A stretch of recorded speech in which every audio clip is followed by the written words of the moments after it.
Es posible otro mundo, es posible otra forma de entender lo social y evidentemente lo económico.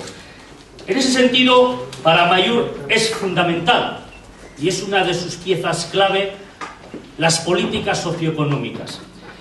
Las políticas socioeconómicas que nos lleven, y leo textualmente, a exigir todo aquello que permita a las instituciones y agentes económicos y sociales vascos disponer de los instrumentos de competencia jurídica para establecer políticas de empleo y cobertura social soberanas.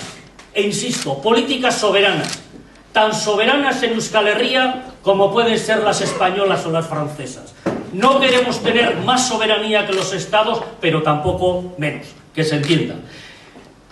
Obviamente todo eso lo enmarcamos en una frase importante que es la envolvente de todas nuestras aspiraciones en materia sociopolítica, socioeconómica, que es el marco vasco de relaciones laborales, junto con las políticas de igualdad y las defensas de los modelos públicos en todos los ámbitos de la sociedad. Sea Osakidetza, sea Hezkuntza, sea evidentemente la economía, o sea todo lo que tiene que ver con las prestaciones sociales. Y cuando hablamos de defensa de los modelos públicos, también dejar muy claro que no solamente reivindicamos lo público desde Euskal Herria para Euskal Herria, sino en la medida que nos corresponda desde Madrid reivindicaremos lo público para las diversas naciones del Estado. En ese sentido, y antes también se ha hecho varias alusión, obviamente al contexto político en el que nos movemos.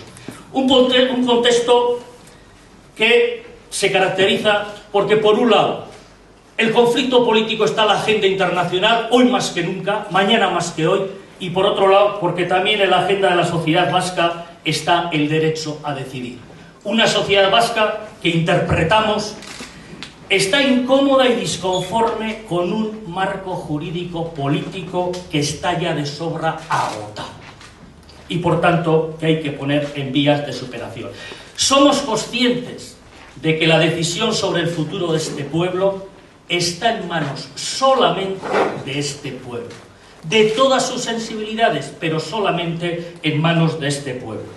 Es la sociedad vasca, plural, como se supone que son otras, la única legitimada para tomar decisiones al respecto.